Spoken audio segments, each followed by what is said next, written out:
오늘 우리에게 주시는 하나님의 말씀은 마태복음 22장 34절에서 40절 말씀입니다.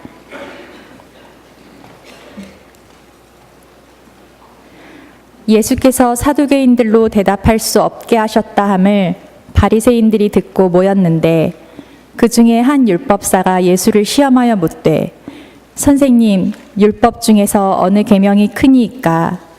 예수께서 이르시되 내 마음을 다하고 목숨을 다하고 뜻을 다하여 주 너희 하나님을 사랑하라 하셨으니 이것이 크고 첫째 되는 계명이요 둘째도 그와 같으니 내 이웃을 내 자신같이 사랑하라 하셨으니 이 두 계명이 온 율법과 선지자의 강령이니라.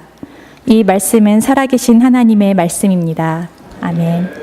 만나서 보니까 너무나 아주 참 예배 분위기도 좋고, 특별히 도목사님 만나면서 저분이 키가 큰 것처럼 영적 거인이 되겠구나 이런 느낌을 가집니다. 그래서 참 이런 사귐의 기회를 가지게 된 것에 대해서 진심으로 감사한 마음을 가집니다.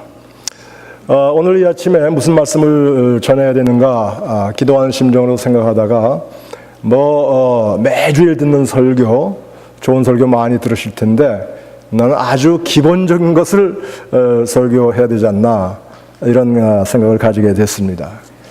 그래서 오늘 믿음의 두 기둥에 대해서 다 여러분 알고 계신 이야기가 될지 모르지만은 때때로 우리가 너무 익숙하기 때문에 소홀히 할 수 있는 그런 내용의 말씀을 증거하려고 준비를 했습니다.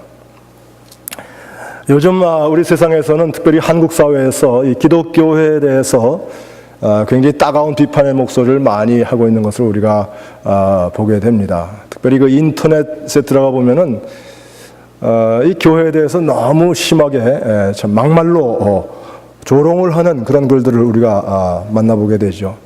기독교를 개독교라 이렇게 부르는 사람들도 있고, 또 우리 목사들은 먹사라는 별명을 붙여서 부르기도 합니다. 이런 비난을 받을 때마다 마음속에 좀 억울하다는 생각이 듭니다. 또 한편으로는 저희들은 뭘 그렇게 잘했길래 하는 생각도 들고, 그래도 참 불쌍한 사람들, 가난한 사람들, 고아들, 참 이런 사람들 먹이고 재우는 기관을 기독교만큼 많이 세운 데가 어디 있나 이런 생각도 들고, 또 이 개화기에 특별히 한국 민족의 교육을 위해서 기독교만큼 공헌을 많이 한 데가 어디 있나 이런 생각을 하게 되면서 참 이런 비판은 너무 좀 이렇게 억울하다 그런 마음이 들어요. 그래도 곰곰이 또 생각해 보면은 하나님께서는 이런 비판의 따가운 목소리를 통해서 우리의 마음밭을 갈고 계시지 않는가 이런 생각을 하게 됩니다. 이런 비판의 소리도 잘 우리가 받아들이면 유익이 될 수 있겠다 그런 생각이죠. 우리 집에서 일어나는 일을 봐도 그렇습니다. 저는 우리 집을 때때로 유치원이라고 부릅니다. 유치원에 선생 하나, 학생 하나. 선생님은 저희 아내가 선생님이 되고 학생은 제가 되지요. 저희 집사람 얘기에 의하면은 자기는 유치원을 다녔는데 저는 유치원을 못 다녔거든요. 그 유치원에서 배워야 하는 것들을 저는 모른대요. 예를 들어서 무엇인지 물건을 쓰고 나서는 제자리에 갖다 두어라 이런 걸 제가 모른대요. 치약은 밑에서부터 짜야 된다 이것도 모르고 해서 참 잔소리를 많이 듣습니다. 그래서 제가 제 아내의 별명을 장미라고 붙였습니다. 장미는 아름답죠. 제 아내는 참 아름답거든요. 그렇지만 장미에는 가시가 있죠. 전 잔소리가 많죠. 그래도 아무리 가시가 있다고 장미를 사랑하지 않을 수는 없잖아요. 그래서 제가 제 아내를 그럼에도 불구하고 사랑하는 입장에서 장미라, 그래도 장미라고 별명을 붙이면 그렇게 싫어하는 것 같지는 않아요.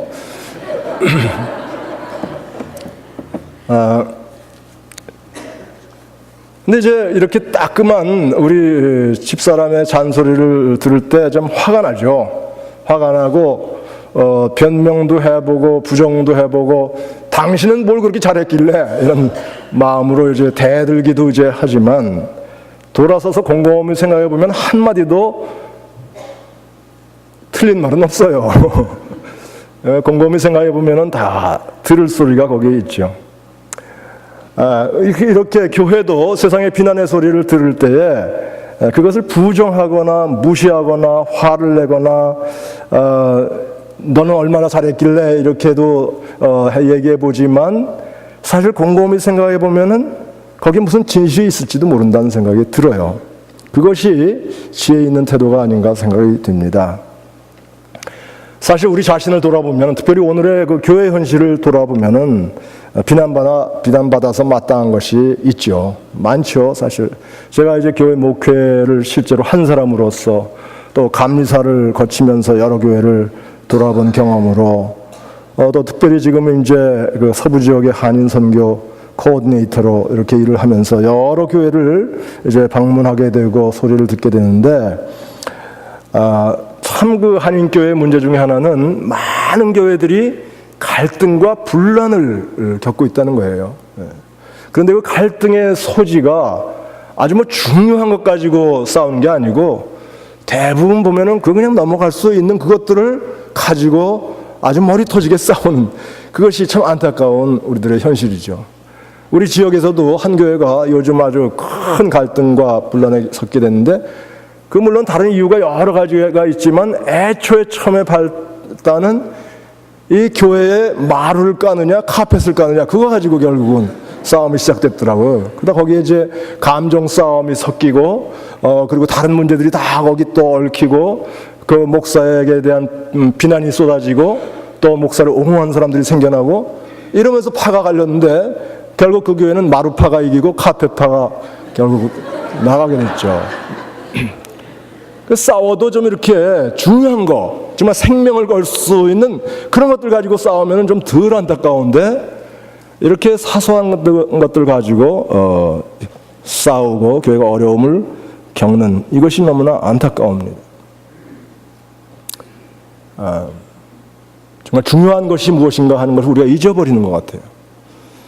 갈등 속에 있게 되면 정말 우리가 무엇을 위해서 여기 있는가 하는 것을 다 잊어버리는 것 같아요.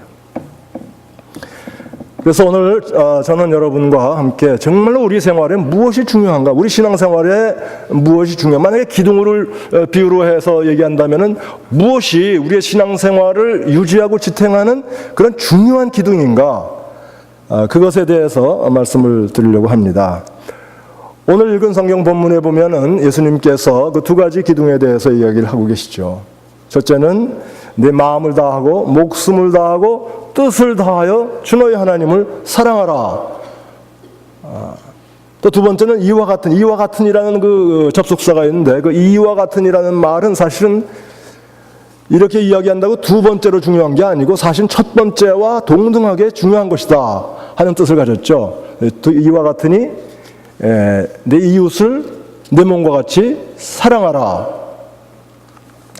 이 두 가지가 율법의 대강령이니라. 율법이 가장 중요하게 생각하고 가르치는 두 가지 핵심 요소가 된다. 그런 말씀이죠. 이 두 가지, 하나님을 사랑하는 것과 이웃을 사랑하는 것, 이것이 우리 생활에 가장 중요한 것이고 우리가 늘 관심 있게 관찰해야 되는 것이 우리의 삶에, 특별히 우리 교회 생활에 이런 것들이 지금 든든하게 서가고 있는가, 그것에 대해서 우리가 많은 관심을 가져야 되죠. 이 두 가지를 더 간단한 말로 요약을 하면 이제 경건과 실천이라 이렇게 요약을 할 수가 있겠죠. 하나님 사랑은 경건이라, 또 이웃 사랑은 실천이라. 이 두 가지가 엮여가지고 아름다운 실이 천을 짜듯이 이 두 가지 생활이 아름답게 엮여서 우리의 삶을 아름답게 만드는 것입니다. 제가 지난 가을에 이제 한국을 방문한 일이 있습니다. 저희 지역에서는 이게 거의 해마다, 어떤 때는 빠진 해도 있지만 거의 해마다 요즘은 그 지역의 그 지도자가 된 사람들이 함께 한국을 방문하는 행사를 해요. 그러니까 그 지역의 감독님들, 또 감리사들, 그 다음에 뭐 평신도 지도자들, 그 다음에 좀 이렇게 그 한국에 대해서 그 한국교회와 같이 건물을 사용하고 있는 교회 목사들, 이런 사람들이 이제 방문을 합니다. 지난번에도 한 30명 정도가 그룹이 돼가지고 한국을 방문을 했어요. 물론 한국 사람도 좀 있지만 대부분 이제 외국 사람들입니다. 이렇게 외국 사람들하고 한국 교회를 방문하고 나서 당신들이 그 교회 방문 속에서 제일 강하게 인상받은 것이 무엇이냐? 이렇게 물어보면 거의 예외 없이 새벽 기도라고 그래요. 그러니까 새벽 5시 혹은 5시 반에, 특별히 우리가 방문하는 교회들은 대부분 다 큰 교회들이니까 가보면은 뭐 한 1,000명 정도 가까운 성도들이 모여가지고 뭐 통성 기도하면 또 얼마나 요란합니까? 선을 들고 와글와글 하면서 그냥 이 기도를 드리는데 그것이 굉장히 충격적이고 아주 인상이 깊었다 이야기를 합니다. 우리가 지난해에는 인천에 있는 부평교회라는 교회를 갔었는데 참 좋은 교회입니다. 이제 새벽 기도회를 갔어요. 정말로 열정적으로 찬양하고, 뭐 우리가 새벽에는 보통 여러분 교회는 어떤지 몰라도 제가 목회하던 교회는 새벽에 그냥 조용히 찬송하고 기도하고 성경 읽고 또 묵상하고 하는 걸로 끝내지만 그 교회는 그렇지 않더라고요. 뭐 찬송부터 그냥 열정적으로 해요. 기도도 물론 열정적으로 하고 설교하시는 분도 열정적으로 말씀을 전해서 꼭 매일 새벽에 부흥을 하는 것 같아요. 그 속에서 제가 같이 기도회를 하면서 마음속에 드는 의문은, 하나님, 이렇게 한국 교회는 참으로 경건 생활에 모범이 되고 있는데 왜 사회에서는 그렇게 비난을 받습니까? 왜 이런 열정적인 뜨거운 믿음이 우리의 삶에서는 등불로 나타나질 않습니까? 마치 오늘 읽은 성경에는 그렇게 나오죠. 오늘 읽은 성경에는 서기관이 물었다 그러는데 누가복음에는 한 율법사가 예수님께 와서 어떻게 하면 영생을 얻을 수가 있습니까? 굉장히 신앙생활 열심히 한 사람의 물음이죠. 우리가 이렇게 열심히 신앙생활을 하는데 왜 우리의 삶에는 평안이 없습니까? 왜 우리의 삶에는 거룩함이 나타나지 않습니까? 왜 사람들로부터 이렇게 비난받을 삶을 우리가 살고 있습니까? 이런 질문이 된다고 생각할 수 있는데, 제가 그런 질문을 마음속에 하고 있었던 것 같아요. 하나님, 어떻게 해서 이렇게 뜨거운 열심을 가진 믿음이 실생활에서는 그렇게 등불의 역할을 하지 못합니까? 그랬더니 하나님이 그렇게 제 마음속에 말씀하시는 것 같아요.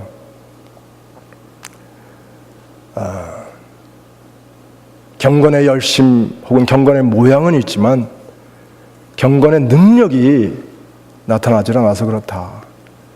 우리 사도 바울은 얘기하기를 경건의 모양은 있으나 경건의 능력은 부인한 자들이 있는데 이런 사람들로부터 돌아서라 그랬거든요. 이런 사람들을 피해라 이거죠. 이런 사람들과 사귀지도 말라 이거예요.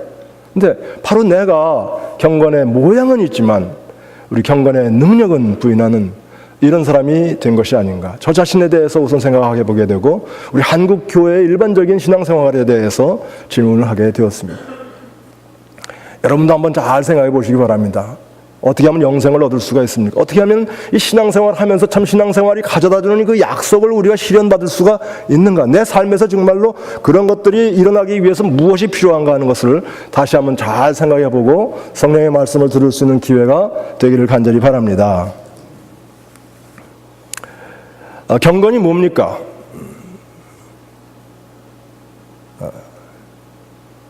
경건을 영어로는 godliness라 이렇게 표현을 했어요. 또 히라보로는 유세베이아라 이렇게 번역을 했는데 영어 번역이 그 뜻을 잘 나타내는 것 같아요. 이 경건이라는 것은 그 노력을 통해서 우리가 하나님 앞에 좀 더 가까이 나가는 것이죠. 기도하는 일, 성경 읽고 또 묵상하는 일, 예배를 드리는 일, 이런 것들이 다 경건의 훈련, 경건의 노력이라고 볼 수가 있는데 이 노력의 중점적인 목적은 이런 것들을 통해서 우리가 하나님 앞에 더 가까이 나가는 것이죠. 그래서 기도하는 일의 중요한 의미는 뭡니까? 기도의 목적은 기도하는 일을 통해서 하나님 앞에 더 가까이 나가고 그를 좀 더 잘 알고 그의 뜻을 잘 분별하고, 그래서 우리의 삶에 하나님께서 동행하시는 기회가 이 기도를 통해서 더 활발하게 우리에게 주어지도록 하는 것이 우리의 기도의 목적입니다. 근데 여러분 기도 생활 열심히 하는데 우리가 부평교회에 가서도 그렇게 뜨거운 기도에 이제 동참을 하면서 무엇을 위해서 기도하는가? 하나님께서 나를 위해서 가지신 뜻이 무엇입니까? 하나님 좀 더 잘 알기를 원합니다. 하나님 오늘도 가까이 모시고 살기를 원합니다. 그런 소원을 아뢰는 것보다는 내가 필요한 거, 내가 원하는 거, 이런 것들이 우리 기도의 중심적인 제목이 되고 있다는 사실을 깨닫게 되었습니다. 그건 뭐 누구를 비난할 것 없이 저 자신도 그렇습니다. 저도 다 기도의 루틴이 있어요. 기도하기 시작하면 나에게 위해서 기도하는 제목들이 있는데 그래도 아무리 그 하나님을 향해서 가까이 나가는 행위라고 해도 역시 어떻게 되다 보면은 내 중심의 기도가 되는 것을 경험을 하게 됩니다. 나 이것도 해주세요. 저것도 해주세요. 또 나 자신을 위해서만 아니라도 이웃들을 위해서도 하나님의 뜻을 간절히 알기는 원하는 마음보다는 내가 원하는 것, 내가 필요한 것을 구하는 것이 기도의 중심이 되고 있습니다. 예배도 그렇습니다. 예배도 요즘은 이 사람들의 감정을 어떻게 하면 좀 부드럽게 어루만질 수 있을까 하는 것이 더 중요한 목적이 되는 면이 있습니다. 어떻게 보면 하나님께 내가 좀 더 이 예배 행위를 통해서 좀 더 가까이 나가고 그의 뜻에 좀 더 합당한 삶을 살고 그를 더 사랑하고 그에게 충성하고 헌신해야겠다 하는 이와 같은 마음보다는 사람들이 외로움을 위로받고 아픔을 치유받고 부족한 것 채워지고 저 직장에서나 또 사업에서 흥황하기를 원하는 그런 마음이 우리의 예배의 중심이 되고 있다면 이것도 경건의 목적을 우리가 제대로 행하는 일이 되지 않는다고 생각이 돼요. 사도 바울은 또 얘기하기를 이제 육체의 연습은 약간의 유익이 있으나 경건은 범사에 유익하니 금생과 내생에 약속이 있느니라. 경건은 모든 일에 유익하다고 그랬어요. 이 생에서만 유익한 것이 아니라 오는 생에도 경건은 유익을 가져온다. 무엇이 경건이 그렇게 유익한 것인가? 세 가지 유익한 점을 오늘 아침에 여러분에게 말씀을 드리고자 합니다. 첫째로 우리가 경건의 훈련을 통해서 사랑의 하나님을 만나게 됩니다. 예를 들어서 경건의 중요한 행위 중에 하나가 성경을 읽는 것이죠. 성경을 읽는 것의 중요한 목적이 무엇입니까? 성경을 읽는 일의 중요한 목적은 하나님을 그 속에서 만나는 것입니다. 우리가 성경을 읽다 보면 사랑의 하나님을 만나게 되죠. 어떤 분은 사랑의 하나님은 신약에서 만날 수 있고 구약에서는 별로 만나기가 힘들다 이렇게 생각하시는 분들이 있어요. 구약에는 무서운 하나님, 벌하시는 하나님, 조금이라도 잘못하면 용서가 없으신 그런 하나님을 만나는 것처럼 생각하는 분들이 있습니다. 그렇지만 사실 구약의 하나님도 사랑의 하나님입니다. 어떤 분이 구약 성경을 읽기 시작하면서 4가지의 색연필을 준비를 했대요. 그래서 하나님이 크시다, 우주 만물을 창조하시고 다스리시는 하나님, 이런 하나님의 이야기가 나올 때는 거기에다가 빨간 줄을 긋고, 그다음에 하나님은 무서운 분이시다, 위험이 있으시고 징벌을 하시는 하나님, 이런 것이 나올 때는 거기에다가 파란 색깔로 칠을 칠하고, 하나님은 지혜롭다, 지혜의 하나님을 만날 때는 회색빛 색연필을 칠하고, 하나님은 사랑의 하나님이시다, 그 사랑의 하나님을 만날 때에 초록색으로 밑줄을 긋기를 시작했어요. 그리고 기대하는 것은 이 구약에는 하도 징벌의 이야기가 많이 나오고 심판의 이야기가 나오니까 아마 파란 색깔 연필이 제일 먼저 닳지 않을까 이렇게 생각하고 시작했는데 뜻밖의 초록색, 그 사랑의 하나님을 만나는 그 구절이 제일 많더라는 거예요. 제일 먼저 그 색깔의 연필이 닳았다는 것을 경험을 하면서 구약에서도 역시 하나님은 사랑의 하나님이시다 하는 것을 깨달았다고 합니다. 그의 백성이 고통을 당할 때 너무나 안타까운 마음을 가지시고 어떻게 하든 그 백성을 구하시는 하나님, 심지어 그 백성이 자기를 거역하고 배반했을 때에도 그냥 버리시지 아니하시고 징벌을 통해서라도 회복하고자 하시는 그 하나님, 그 하나님이 구약의 하나님이 되시는 줄로 믿습니다. 신약에서는 어떻습니까? 신약은 말할 필요도 없죠. 신약의 하나님을 가장 잘 표현할 수 있는 노래들을 제가 한번 생각을 해봤어요. 근데 지금은 요새 이 노래가 좀 불려지는 경우가 거의 없는데 옛날엔 참 많이 불렸죠. 브로큰 하트라 하는 상하신 마음, 여러분 다 기억하십니까? 이런 노래입니다. 주님 상하신 허리에서 쏟아진 고귀한 피로써 우리 죄의 대가를 치른 것 그대 들은 적 있는가? 온 놀라운 사랑이여라 주 십자가 지셨네. 그대와 나를 위하여 상하신 마음으로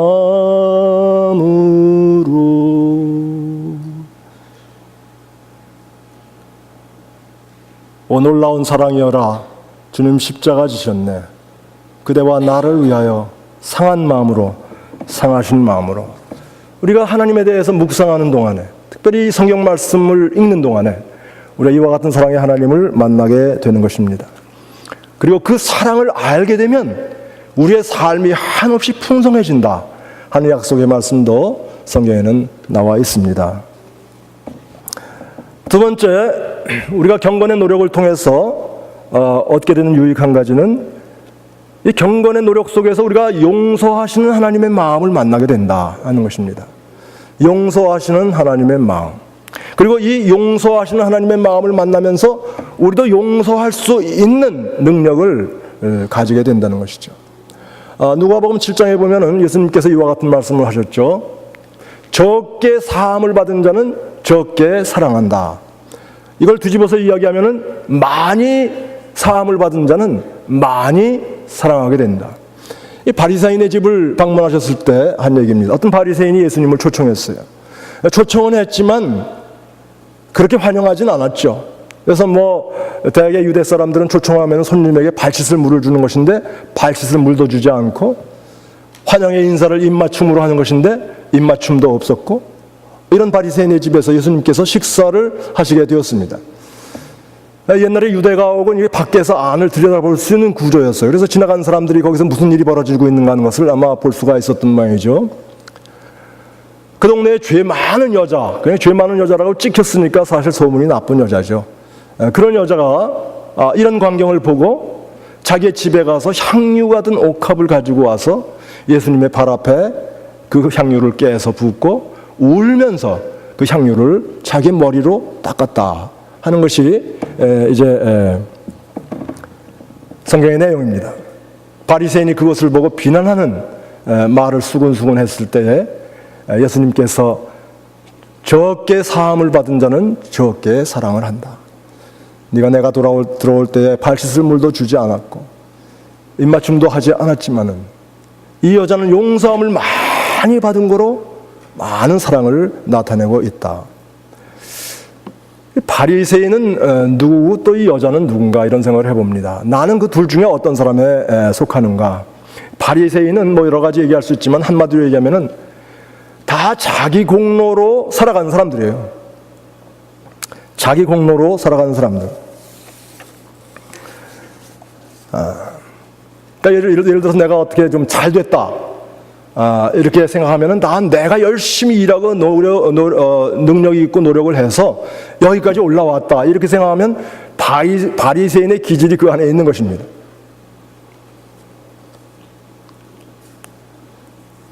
내가 인덕이 있어서 사람들이 나를 좋아하고 존경한다.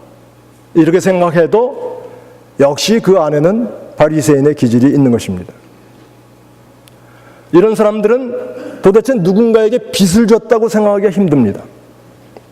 그러나 여러분, 어떤 사람이 예를 들어서 공부 잘해가지고 좋은 학교 나와서 박사학위 받고 아주 사회에서 출세하는 그런 좋은 지위에 이르렀다고 하면은 그것이 정말로 그 사람의 노력입니까?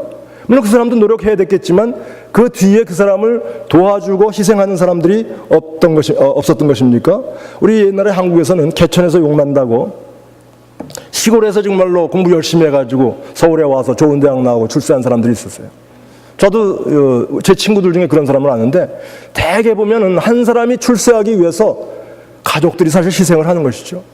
제 친구 하나도 아주 공부 잘해가지고 대학을 나고 유학을 갔다 왔지만 그 사람 하나 뒷바라지 하기 위해서 그 동생들은 사실 대학을 못 갔어요. 그래서 사실 이거는 극단적인 얘기가 될지 모르지만은 누구든지 어떤 지위에 오르기까지 무엇을 가지기까지는 자기만의 공로로 되는 건 아니죠. 근데 바리새인들은 이와 같은 사실에 대한 인식이 없는 사람들이에요. 특별히 내가 신앙을 가지고 정말로 올바른 삶을 살려고 이렇게 애를 쓰는 길에 들어선 그 배후에는 많은 사람들의 기도와 순교의 피와 그리고 참 열정적인 그 신앙이 내 신앙의 배후에 깔려 있다는 사실을 우리가 모르게 되면은 우리가 신앙생활을 하면서도 내가 빚졌다는 생각을 하기가 힘듭니다. 저는 제 안에 그런 기질이 많이 있는 것을 느껴요. 순간순간 이렇게 나를 돌아보게 되고 다시 마음을 다잡게 되는데, 우리가 빚진 사실을 모를 때에는 아무리 선의를 가지고 사랑을 베풀려고 해도 기껏해야 체면칠에 자기 이름을 내는 일, 그리고 미래에 보상이 있을 것이다 하는 투자 심리, 이런 것들로 사랑을 하게 되죠. 그 한계가 지극히 짧죠. 그러나 정말로 나는 빚진 사람이다. 특별히 내 죄에 대해서 남들은 모르지만 마음속으로부터 지은 죄가 많고 알지 못하게 나쁜 행실을 한 것이 있는데도 불구하고 예수께서 나를 위해서 죽으셨다 하는 그 사실에 대해서 내가 크게 빚졌다 하는 사실을 알게 되면 그 사랑의 깊이가 훨씬 깊어지는 것이죠. 그리고 나에게 죄를 지은 사람, 나쁜 일을 한 사람에 대해서도 용서할 수 있는 능력이 거기 생기는 것인데, 바로 이 여인에게서부터 그게 나타나는 거예요. 그래서 우리는 아무쪼록 용서하시는 하나님의 마음을 만날 때에 비로소 올바른 신앙생활을 하게 된다는 사실을 기억하시길 바랍니다. 그 용서하시는 하나님, 우리 경건의 훈련을 통해서 알게 됩니다. 셋째로 우리는 이 경건의 생활을 통해서 하나님이 얼마나 안타까운 심정으로 잃은 자를 찾으시는가 하는 것을 우리가 알게 되죠. 누가복음 15장에는 세 가지 비유가 나오고 있는데 다 잃은 자를 찾으시는 하나님의 비유죠. 잃은 양의 비유, 잃은 은전의 비유, 또 잃어버린 아들의 비유. 다 잃은 자를 하나님께서 얼마나 간절하게 찾으시는가. 우리가 다 오늘도 이 교회에서 두 팀의 선교팀이 나간다고 하는 참 좋은 일입니다. 근데 이 선교라는 것은 사실 선교팀이나 무슨 먼 데 가서 선교하는 분들만 선교 사명이 있는 것이 아니고 우리 모두에게 다 선교 사명이 있습니다. 선교라는 것은 사실 하나님의 은혜와 사랑을 전하는 일이거든요. 하나님의 은혜와 사랑을 전하는 일이 저와 여러분 모두에게 다 있습니다.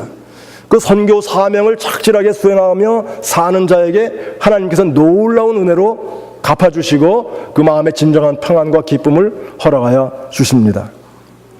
어떻게 우리가 선교 사명 감당할 수 있습니까? 그것은 잃은 자를 찾으시는 하나님의 마음을 우리가 만날 때에 비로소 선교 사명을 감당할 수가 있습니다. 하나님은 모든 사람을 구원하기를 원하시죠. 우리들은 혹시 아주 부자들, 아무런 부족함이 없이 사는 사람들에게는 하나님의 필요 없다, 이렇게 생각할 수도 있을지 모르겠어요. 저희 아들도 목사인데 그 교회는 2세 한인들이 많이 출석을 합니다. 근데 2세 한인 중에 아주 출세한 사람들이 많이 있어요. 무슨 변호사, 의사, 이런 사람들이 그 교회는 많습니다. 우리 며느리가 저한테 와서 한번 그래요. 우리 교회 다니는 사람들은 정말로 하나님이 필요한 것인지 잘 모르겠어요. 여러분, 부자도 하나님 필요합니다. 부자면 어쩌면 더 하나님을 필요할지 몰라요. 우상을 숭배하는 마음에 휩쓸리기가 쉬우니까. 돈이라는 우상에 유혹되기가 쉬우니까 하나님을 필요로 합니다. 하나님 없이 잘 사는 것 같이 보이는 사람들일수록 사실 하나님을 더 필요로 하는 것이죠. 제가 옛날에 섬기던 교회 그 병원 선교회가 있었습니다. 그래서 그분들은 이제 팀을 조직을 해가지고 병원에 가서 이제 신방하는 거예요. 한국 사람들이니까 주로 한국 사람들을 신방을 하게 되죠. 근데 어느 날 어떤 권사님이 병원 신방을 갔는데 한국 환자가 없는 거예요. 그래서 이왕에 왔는데 그저 한국말 모르는 사람이라도 좀 신방을 할 수 있지 않을까, 이렇게 생각을 하고 어느 병실에 들어갔더니 건장한 키 큰 백인 남자가 누워 있는 거예요. 그래서 백인 남자니까 좀 겁이 났어요. 그래서 겁이 나가지고 주춤하고 그냥 돌아서려고 그러는데 그 마음속에 들리는 음성이 이왕 왔는데 기도나 해주고 가지, 이런 생각이 들더래요. 그래서 용기를 내가지고 그 사람 앞에 가서 이제 한국말로 기도를 합니다. 열심히 간절하게 기도를 했어요. 근데 기도가 끝나고 나니까 이 환자가 눈물을 흘리고 있는 거예요. 그래서 이 백인 남자가 내 말을 알아듣지도 못했을 텐데 어떻게 눈물을 흘리는가 사정을 알고 봤더니 이 사람이 에이즈 환자예요. 근데 그때는 벌써 한 20년쯤 전이기 때문에 이 에이즈에 대한 이해가 없어서 사람들이 다 이 에이즈 환자라 그러면 스티그마를 붙여, 낙인을 붙여가지고 저건 나쁜 짓 하다가 저거 벌 받는 거지, 이렇게 손가락질을 할 텐데, 그 사람이 에이즈 환자였어요. 자기도 자책감에서 나쁜 짓 하다 이렇게 내가 병들었다 하는 생각도 들고, 많은 사람들로부터 소외되는 그와 같은 사정 속에서 이 어떤 이 동양 여자 한 사람이 와서 자기를 위해서 간절히 기도하는 모습을 보고 그 마음에 감동이 온 거예요. 그래서 이 권사님이 이 하나님의 사랑은 누구에게나 필요한 것이로구나, 에이즈 환자에게도 필요한 것이로구나 하는 것을 알고 용기를 가지고 그 다음부터 열심히 병원 선교를 하시는 것을 제가 본 일이 있습니다. 이렇게 하나님께 대해서 집중적으로 생각하고 그 마음을 만나고 그의 부르심을 들을 때에 비로소 경건의 능력이 생기게 되는 것입니다. 이 경건이라는 것이 참 이웃사랑과 이 경건은 참으로 이렇게 동전의 양면인데, 이웃사랑이 실천이 없는 이 경건은 허상이고, 또 경건이 없는 이웃사랑은 사실상 불가능한 것이고, 그래서 이 두 가지는 늘 언제나 함께 가야 합니다. 저는 여러분의 교회가 참으로 하나님의 사랑의 통로가 되기를 간절히 원합니다. 또 여러분의 삶에 이와 같은 경건과 실천이란 두 기둥이 든든하게 서 있기를 원합니다. 여러분은 누구든지 어떤 형편에 있든지 사랑을 실천할 수 있는 기회를 하나님께서 다 주고 계십니다. 제가 어떤 교회에 방문했더니 그 한 분이 이렇게 얘기를 해요. 목사님, 저희들은 병상에 있는 분들 찾아가서 찬송과 기도도 해주고, 홀로 있는 분들, 나이 많아 거동이 불편한 분들 찾아가서 밥도 해드리고 싶습니다. 양로원에 찾아가서 찬송도 해드리고, 무숙자들 방문해서 옷도 전해드리고, 음식도 대접하고 싶습니다. 감옥도 찾아가고 싶습니다. 그런데 우리 교회가 너무 작아서 이런 일들을 하지 못하는 것이 너무나 안타깝습니다. 여러분, 교회가 커야만 그런 일을 할 수 있습니까? 물론 교회가 크면은 그런 팀들을 조직을 해가지고 혼자 가는 것이 아니라 여러 사람 같이 있기 때문에 좀 더 기회가 많이 있을 줄은 모르지만은, 아무리 교회가 작아도 이런 일을 다 할 수 있는 거예요. 바빠서 못한다? 난 너무나 바쁩니다. 여러분, 아무리 좋은 집과 좋은 차를 소유하고 세상에서 인정을 받는 삶을 살고 있다 할지라도 선한 일을 할 수 없을 정도로 바쁘다면 그건 정말로 비참한 삶인 것을 기억을 하시길 바랍니다. 가난해서 못한다? 여러분, 선한 일에 힘쓰지 않기 때문에 가난한 거예요. 이 가난함과 부를 나누는 기준이 무엇입니까? 사실은 이 풍요하다 하는 말이 영어로는 어반던트인데, 그 어반던트라는 말의 라틴어 어원은 abundare입니다. ab은 이게 over, undare는 flow, overflow가 풍요의 의미예요. 그러니까 아무리 부자라도 그 사람의 삶에서 overflow가 없다면 가난한 것입니다. 아무리 가난해도 그 사람의 삶에서 무엇인가 넘쳐 흐르는 것이 있다면 그 사람은 부자가 되는 거예요. 이런 원리 속에서 우리는 아무리 가난해도 하나님의 사랑과 은혜의 통로가 될 수가 있습니다. 병들어서 못합니까? 여러분, 병원에 입원을 하게 되면은 제일 강하게 사람을 위로할 수 있는 사람이 병자랍니다. 이 건강한 사람이 가서 병자들을 위로하게 되면은 너는 이 사정을 모르지, 이렇게 생각을 한대요. 근데 환우가 가서 환우를 위로하게 되면은 같은 동병상련에 같은 사정을 아는 사람들끼리 위로가 더 잘 된답니다. 그래서 우리가 병상에서도 누군가에게 하나님의 사랑과 은혜를 전할 수 있는 도구가 되는 거예요. 이제 여러분, 우리가 이제 뭐 페루에 선교 가고 도미니카 선교 가고 그런 일들은 여러분 모두가 다 할 수 있는 일은 아닐지 모릅니다. 또 뭐 선교사로 나가는 일도 그렇습니다. 뭐 감옥 선교, 무슨 병원 선교 이런 것도 어떤 분들에게는 너무나 낯설고 두려운 일이 될지도 몰라요. 그러나 이웃이 없는 사람은 한 사람도 없지 않습니까? 여러분의 가족도 이웃이 되고 여러분 주변에 사는 사람 물리적인 이웃도 이웃이 되고 이 교회에 나오는 교우들도 이웃이 되고 특별히 하나님께서 찾으신다고 생각되는 그 사람이 우리 주변에 있으면 바로 그 사람이 여러분의 이웃이 되어서 하나님께서 그 사람에게 여러분을 보내시는 줄로 믿으시기 바랍니다. 그렇게 해서 조그만 일서부터 가까운 데서부터 조그만 선한 일을 시작하게 되면 이 사랑의 근육이 생기는 거예요. 좀 더 큰 일을 할 수 있게 되는 것입니다. 거기서 경건의 능력이 나타나는 것이죠.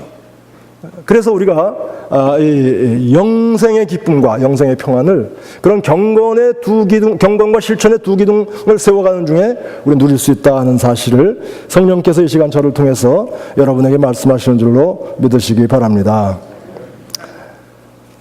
아무쪼록 여러분의 집은, 믿음의 집은 든든하게 세워지길 바랍니다. 또 그런 든든한 집을 가진 든든한 기둥을 세운 분들이 많이 모여가지고 이 교회가 든든한 교회가 되기를 간절히 소원합니다. 그래서 이 근동뿐만 아니라 미주 전체, 한국까지 온 세계에 좋은 소문과 그리스도의 향기를 나타내는 여러분의 삶이 되시기를 간절히 축원합니다. 기도하겠습니다. 사랑의 하나님, 부족한 종이 또 물 위에 떡을 던지는 심정으로 이 말씀을 전하였습니다. 마음밭에 씨가 뿌려졌는데 하나님께서 그 마음을 갈아주시고 그 씨가 자랄 수 있는 옥토의 환경을 허락하여 주셔서 이 말씀을 듣는 모든 사람들의 마음속에서 하나님의 말씀의 열매가 풍성하게 열리게 하여 주옵소서. 주여, 이 갈보리 교회 모든 성도들의 삶에 믿음의 두 기둥이 든든히 서서 하나님과 언제나 동행하며 누리는 삶을 자신도 누리게 하여 주시옵시고 많은 사람들에게 증거하게 하여 주옵소서. 예수님의 이름으로 간절히 기도하옵나이다. 아멘.